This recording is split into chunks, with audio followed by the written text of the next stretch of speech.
Hello everyone, this is your host Waseem here. Welcome to my channel the SSC cracker. कैसे हो आप सब? उम्मीद है आप सब ठीक होंगे, अच्छे से होंगे, खुशहाल होंगे, आबाद होंगे। तो मिनिस्ट्री ऑफ रेलवेज़ आपने सुना ही होगा, आजकल चर्चे में है।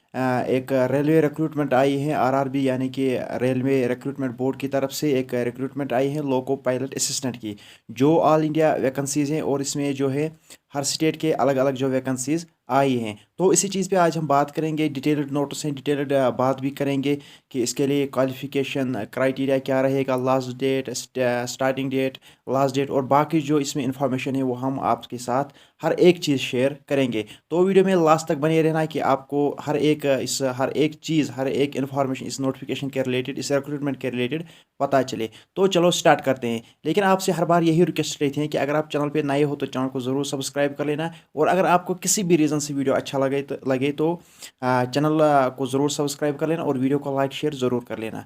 तो चलो स्टार्ट करते हैं। पहले अगर हम बात करेंगे गवर्नमेंट ऑफ इंडिया यानी कि मिनिस्ट्री ऑफ रेलवेज़ की तरफ से जो रिक्रूटमेंट आई है, और इस रिक्रूटमेंट को कौन सा बोर्ड मतलब कंप्लीट करता है, इसमें फॉर एग्जांपल फिज़िकल वगैरह भी होता है, सीबीटी भी होता है।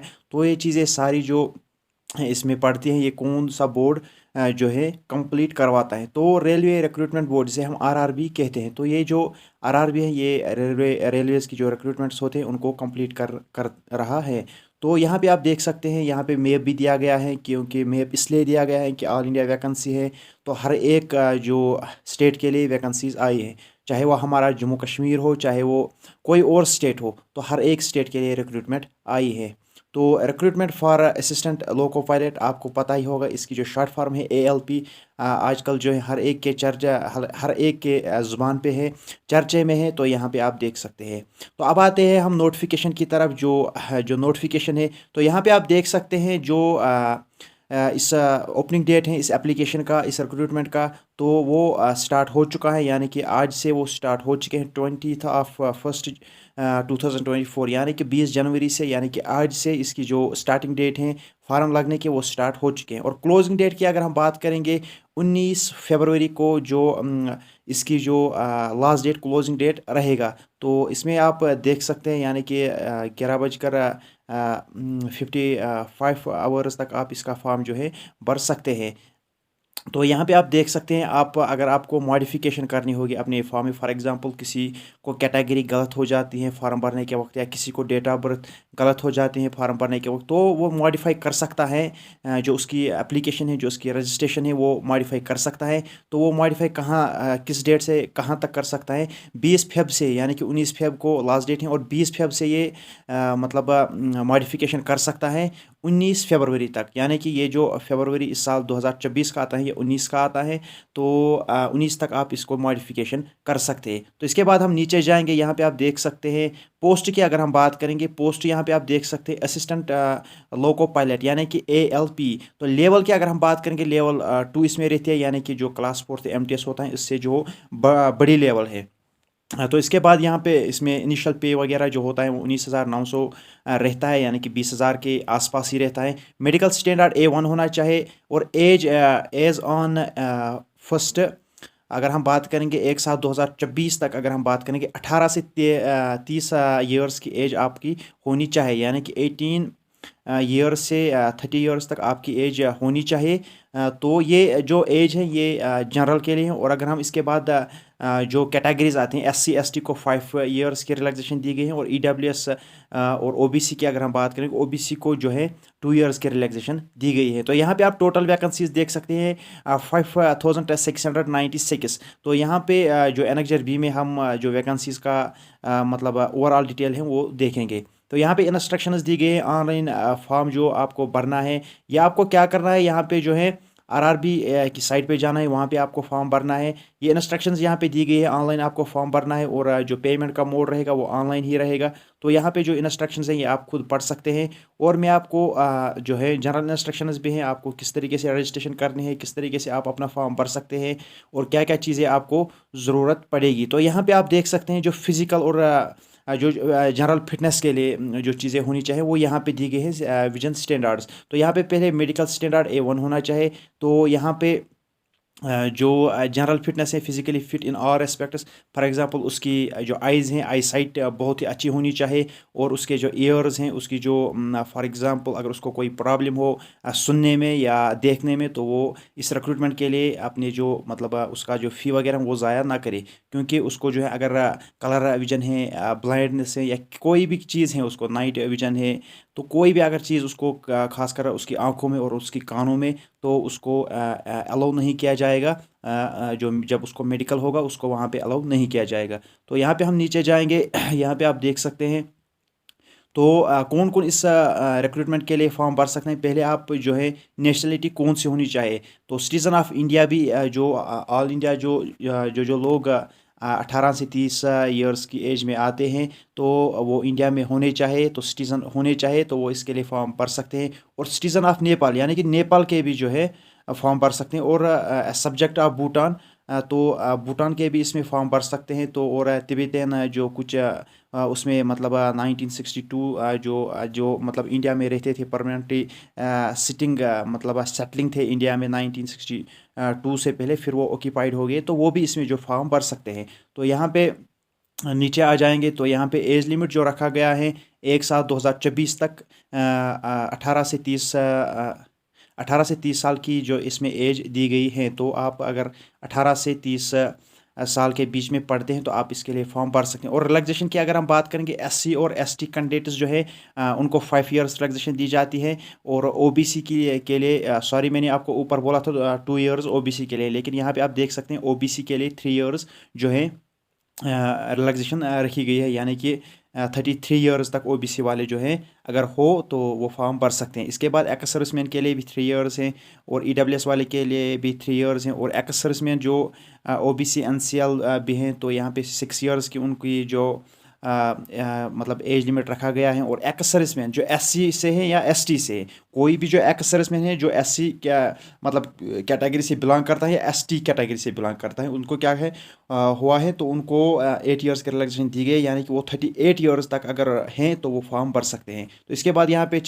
पे और जो मतलब कैटेगरीज वगैरह हैं उनके भी जो एज रिलैक्सेशन दी गई है, वो आप खुद देख सकते हैं। फिलहाल जो बेसिक जो कैटेगरीज होते हैं उनका मैंने आपको बताया। यहाँ पे एज जो काउंट की जाएंगी वो कहाँ से की जाएंगी, यहाँ पे आप देख सकते हैं 1994 से जो यूआर और यानी कि जो जनरल कैंडिडेट्स होते हैं या अनरिजर्व्ड के होते हैं या ईडब्ल्यूएस के होते हैं, उनको 1994 यानी कि 1994 से वो उनकी जो एज है वो काउंट की जाएंगी। और ओबीसी की अगर हम बात करेंगे 1991 से उनकी जो एज है वो काउंट की जाएंगी। एससी और एसटी वाले जो हैं वो उनको जो है 1989 से जो 1989 से उनकी जो एज है काउंट की जाएंगी। और यहाँ पे आप देख सकते हैं नीचे अगर हम जाएंगे जो क्वालिफिकेशंस वगैरह हैं यहाँ पे आप देख सकते हैं, वो एनेक्जर ए में है, वो हम नीचे देखेंगे। तो फ़ी क्राइटेरिया की अगर हम बात करेंगे, जो मतलब जनरल वाले हैं, और अगर हम बात करें for all categories, for all candidates except categories, यानी कि नीचे जो कैटेगरीज दी गई है उनके अलावा जो बाकी कैटेगरीज हैं, फॉर एग्जांपल अगर हम बात करें ईडब्ल्यूएस की, तो सॉरी ईडब्ल्यूएस की नहीं, अनरिजर्व की अगर हम बात करें उनको 500 जो है फ़ी भरना है। लेकिन यहाँ पे ये भी लिखा गया है शैल बी रिफंडेड। तो जो उनके 400 हैं, जो अगर हम यहाँ पे देख सकते हैं पहले वाले जो मतलब बॉक्स हैं उसमें जो लिखा गया है for all candidates except categories mentioned below, यानी कि जो बिलो जो कैटेगरीज हैं उनके अलावा अगर हम बात करेंगे आउट ऑफ दिस फ़ी, यानी कि जो 500 उनको फ़ी भरना है फॉर्म भरने के वक्त, उसमें से जो उनके 400 हैं वो जो जब वो सीबीटी फर्स्ट देंगे, यानी कि इसमें टायर्स 2 टायर्स होते हैं, और जो ही वो सीबीटी फर्स्ट देंगे तो उनके जो 400 जो बाकी हैं वो उनको रिफ़ंड कर दिए जाएंगे रेलवे रिक्रूटमेंट बोर्ड की तरफ से। और अगर आपको मतलब फॉर्म भरना है तो आप जो है अपने ही अकाउंट से पेमेंट कर दीजिएगा, क्योंकि जो आपके जो अगर आप 500 भरेंगे, जनरल वाले 500 भरेंगे, उनके जो है एग्ज़ाम के बाद, पहले वाले एग्ज़ाम के बाद उनको 400 रुपया जो है रिफ़ंड हो जाएंगे। तो अगर उन्होंने अपना अकाउंट दिया होगा तो उसी अकाउंट में वो आ जाएंगे। तो अगर उन्होंने किसी और का अकाउंट दिया होगा तो उसी के अकाउंट में जाएंगे। तो ये आप ख्याल रखना। तो यहाँ पे जो बाकी कैटेगरीज हैं एससी एसटी वगैरह उनको 250 फीस हैं, यानी कि उनको 250 जो मतलब 250 रुपया उनको सारा फिर मतलब रिफ़ंड किया कर दिया जाएगा रेलवे रिक्रूटमेंट बोर्ड की तरफ से।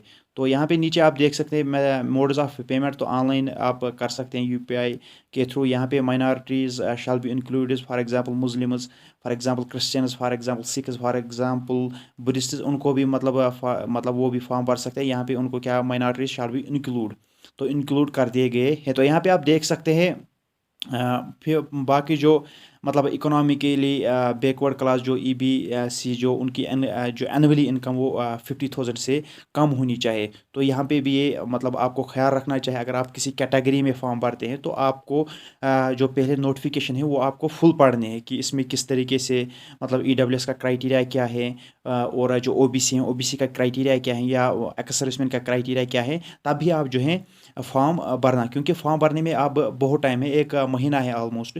तो अच्छे तरीके से नोटिफिकेशन को पहले पढ़ लेना। तो यहाँ पे जो यही चीज़ें दी गई हैं, तो फिर हम नीचे जाएंगे एनेक्जर ए में, तो देखेंगे एनेक्जर ए में क्या है। देखो यहाँ पे एक इम्पॉर्टेंट पॉइंट है। इम्पॉर्टेंट पॉइंट क्या है, जो रिक्रूटमेंट प्रोसेस रहेंगी, फॉर एग्जांपल किस बेस पे आप जो है सिलेक्ट हो जाएंगे। सिलेक्ट आप जो है recruitment process, a candidates can apply to only one RRB and only one online application has be submitted. जो कैंडिडेट है वो एक ही जो एप्लीकेशन मतलब जो है सबमिट कर सकता है। तो रिक्रूटमेंट प्रोसेस शैल बी, तो यहाँ पे आपको क्या क्या होगा, फर्स्ट स्टेज आपको सीबीटी फर्स्ट देना होगा, सेकंड स्टेज सीबीटी सेकंड देना होगा, और थर्ड जो है आपको कंप्यूटर बेस्ड जो एप्टीट्यूड टेस्ट होगा, और फिर डॉक्यूमेंट वेरिफिकेशन होगी, फिर डीई यानी कि मेडिकल जो है एमई यानी कि मेडिकल एग्जामिनेशन होगा। तो ये भी आप ध्यान रख लेना। तो यहाँ पे आप देख सकते हैं जो सीबीटी फर्स्ट होगा, तो सीबीटी फर्स्ट में जो शॉर्ट लिस्टेड कैंडिडेट्स होंगे वही सीबीटी सेकंड दे सकते हैं। सीबीटी का मतलब है कंप्यूटर बेस्ड टेस्ट, यानी कि कंप्यूटर बेस्ड टेस्ट जो है वो एग्ज़ाम है, वो कंप्यूटर बेस्ड होता है। तो यहाँ पे आपको पहले सीबीटी फर्स्ट यानी कि एग्ज़ाम जो फर्स्ट आपको देना है वो जो है क्वालिफाइंग प्रोसेस है। फॉर एग्जांपल उसको आपको क्या करना है, क्वालिफाई करना है। अगर आपको मतलब 40 यहाँ पे अब मैं आपको नीचे बताऊँगा जो सीबीटी फर्स्ट है। सीबीटी फर्स्ट में क्या होगा, 60 मिनट्स आपका टाइम दिया जाएगा। नंबर ऑफ क्वेश्चंस जो रहेंगे 75 रहेंगे, तो मैक्सिमम मार्क्स जो है 75 रहेंगे। तो अगर हम बात करेंगे एक मार्क्स एक क्वेश्चन का रहेगा। तो there shall be negative marking, negative marking भी रहेंगी इसमें 1/3 मार्किंग जो है नेगेटिव रहेगी। तो यहाँ पे नॉर्मलाइजेशन भी होगी इसमें। तो minimum pass percentage for eligible, यानी कि मैंने आपको पहले ही बताया जो सीबीटी फर्स्ट है, सीबीटी फर्स्ट में आपको क्वालिफाइंग सेक्शन रहेगा। क्वालिफाइंग सेक्शन जो फॉर एग्जांपल मैक्सिमम उसमें मिनिमम जो पास परसेंटेज क्या रहेगी। तो यूआर और ईडब्ल्यूएस के लिए 40% आपको 75 मतलब में से आपको 40% लाना है, आप दूसरा जो एग्ज़ाम दे सकते हैं। ओबीसी के लिए 30%, एससी के लिए 30%, एसटी के लिए 25%। तो यहाँ पे जो ये आप देख सकते हैं। तो इसके बाद जो है इसका जो सिलेबस है, सिलेबस आपको यहाँ पे मतलब देख सकते हैं। मैथमेटिक्स है, मेंटल एबिलिटी है, और इसमें मतलब ये बेसिक है, जनरल साइंस है और जनरल अवेयरनेस है। तो यहाँ पे जो सेकंड स्टेज है सीबीटी सेकंड, जो सीबीटी फर्स्ट यानी कि कंप्यूटर बेस्ड टेस्ट जो फर्स्ट होगा उसमें जो क्वालिफाई करेंगे, तो वही जो कैंडिडेट्स हैं वही सीबीटी सेकंड दे सकते हैं। फिर जो short listing candidates of CBT second shall be done RRB wise and community wise as per their normalised marks and merit in CBT first.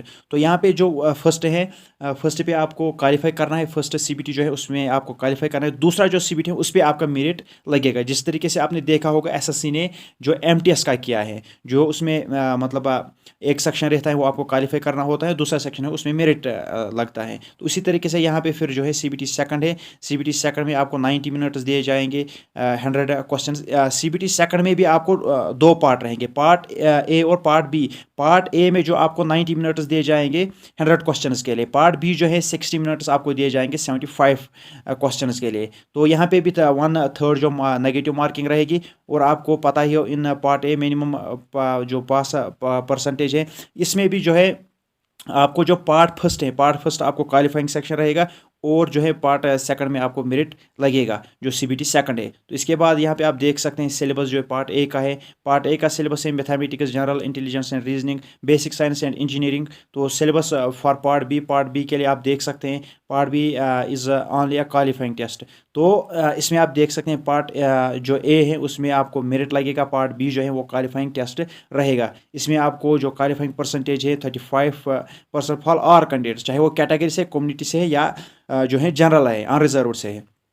तो उनको क्या करना है, 35 जो % उनको लाना होगा, तो वो क्वालिफाई हो जाएंगे। इसमें आपको जो डिग्री डिप्लोमा वगैरह जो मतलब हो डिग्री डिप्लोमा कैंडिडेट्स है to select on trade from the list of trades list below against their engineering discipline. तो यहाँ पे आप देख सकते हैं इंजीनियरिंग स्टूडेंट्स को ज़्यादातर जो है आपको पता है इस पोस्ट के लिए मतलब अच्छे तरीके से माना जाएगा, क्योंकि इसमें इंजीनियरिंग स्टूडेंट्स ही जो है लगते हैं। तो यहाँ पे आप देख सकते हैं इस पे इसके बाद अगर हम बात करेंगे यहाँ पे नीचे सिलेबस हम देखेंगे।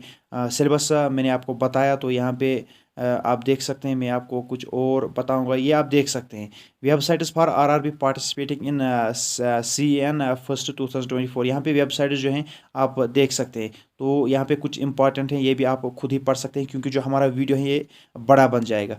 तो इसके बाद यहाँ पे आप देख सकते हैं जो गाइडलाइंस है एप्लीकेशन भरने का, तो ये भी आप देख सकते हैं। यहाँ पे आप नीचे देख सकते हैं हर एक पॉइंट आपको दिया गया है। तो ये एज रिलैक्सेशन के लिए दिया गया है। तो यहाँ पे आप देख सकते हैं ये जो पोस्ट वाइज पैरामीटर यानी कि क्वालिफिकेशन की अगर हम बात करेंगे, यहाँ पे आप नेम ऑफ द पोस्ट देख सकते हैं, असिस्टेंट लोको पायलट, और इसमें लेवल 2 है, पे इतना रहेगा, मेडिकल स्टैंडर्ड A1 होना चाहिए, और मतलब मैक्सिमम क्वालिफिकेशन यहाँ पे आप देख सकते हैं। क्वालिफिकेशन में थोड़ा जूम करूँगा तो यहाँ पे आप देख सकते हैं मेट्रिकुल एक तो आप मेट्रिक पास होना चाहिए, दूसरा जो SSC LC प्लस ITT होना चाहे, ITI होना चाहिए for recognised institute of NCVT और SCVT in the trades of fitter, electrician, instrument mechanic, millwright maintenance mechanic radio and TV। यहाँ पे आप देख सकते हैं इतना जो मतलब एक तो आपका मैट्रिक होना ही चाहिए, दूसरी जो ITI कोर्स है इनमें से कोई भी आपको होना चाहिए। तो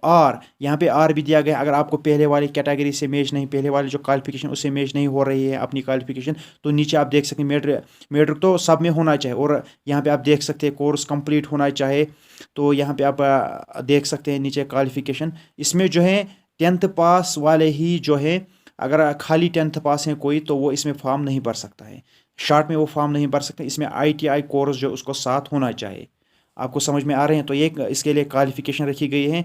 और नीचे आप देख सकते हैं यहाँ पे पोस्ट्स कितने किस मतलब सिटी में कितने जो पोस्ट्स रहेंगे। यहाँ पे आप पहले अहमदाबाद देखेंगे जो वेस्टर्न रीजन में आता है। 20 टोटल की अगर हम बात करेंगे 238 जो वैकेंसीज इसमें हैं। तो इसी तरीके से आप देख सकते हैं आप किस शहर में मतलब रहते हैं उसके लिए कितनी जो वैकेंसीज रखी गई है। यहाँ पे आप देख सकते हैं जम्मू और श्रीनगर, यानी कि हमारे जम्मू कश्मीर के लिए कितनी वैकेंसीज रखी गई है। तो यहाँ पे आप देख सकते हैं अनरिजर्व के लिए 15 रखी गई हैं। और यहाँ पे जो टोटल की अगर हम बात करेंगे टोटल 39 वैकेंसीज हैं। यहाँ पे आप देख सकते हैं 39 वैकेंसीज जम्मू और श्रीनगर के लिए रखी गई है। तो टोटल जो वैकेंसीज हैं वो 5696 है। तो यहाँ पे आप देख सकते हैं कास्ट सर्टिफिकेट का फॉर्मेट SC और ST कैंडिडेट्स जो है उनका जो फॉर्मेट जो कास्ट सर्टिफिकेट का होना चाहिए वो इस तरीके का होना चाहिए। यहाँ पे आप नीचे देख सकते हैं जो OBC वाले हैं उनका जो इसी तरीके का फॉर्मेट होना चाहिए। यानी कि आपको क्या करना है, इसी जो पेज को नोटिफिकेशन को डाउनलोड करना है, फिर इस पेज को क्या करना है, डाउनलोड करना है। डाउनलोड करने के बाद इसी पे आपको क्या मतलब किसी जो कॉम्पिटेंट अथॉरिटी है तो उसी से आपको क्या करना है, सील सिग्नेचर वगैरह इसी पेज पे करवाना होगा। तो इसी तरीके से आपका फॉर्मेट होना चाहिए, चाहे वो एक्स सर्विसमैन हो, चाहे वो OBC वाले हो, चाहे वो EWS वाले हो, उनका जो है हर एक जो सर्टिफिकेट है वो नोटिफिकेशन में जो जिस तरीके से दिए गए हैं उसी तरीके का होना चाहिए। तो यहाँ पे आप देख सकते हैं इतना ही जो 27 पेजेस की जो PDF है यहाँ पे आप देख सकते हैं। तो ये थी नोटिफिकेशन जो रेलवे रिक्रूटमेंट बोर्ड की तरफ से लोको पायलट का जो असिस्टेंट लोको पायलट जो रिक्रूटमेंट आई है 5600 प्लस जो वैकेंसीज आए हैं। तो यहाँ पे आप देख सकते हैं। तो इस नोटिफिकेशन को आपको अगर आपको इस नोटिफिकेशन को डाउनलोड करना है तो आप हमारा जो WhatsApp ग्रुप है वो ज्वाइन कर सकते हैं। उसमें ये नोटिफिकेशन आपको अच्छे से मिलेंगी, क्योंकि उसमें हम सबसे पहले जो कोई भी अगर नोटिफिकेशन किसी भी बोर्ड से आते हैं उसमें हम सबसे पहले जो है नोटिफिकेशन डालते हैं। तो उस ग्रुप को आप ज्वाइन कर सकते हैं, लिंक जो है डिस्क्रिप्शन में है। तो अगर आपको इसके अलावा कोई और इन्फॉर्मेशन चाहे वो SSC के रिलेटेड हो, चाहे वो RRB के रिलेटेड हो, चाहे वो JK SSB के रिलेटेड हो, तो आप हमसे कांटेक्ट कर सकते हैं, कमेंट सेक्शन में लिख सकते हैं, हम आपको जवाब कुछ मिनट्स के अंदर ही देंगे। तो अगर आपको किसी भी रीज़न से ये वीडियो अच्छा लगा तो चैनल को ज़रूर सब्सक्राइब कर लेना और वीडियो को लाइक शेयर कमेंट ज़रूर कर लेना। तो चलो मिलते हैं किसी अगले वीडियो में, तब तक के लिए खुदा हाफिज़।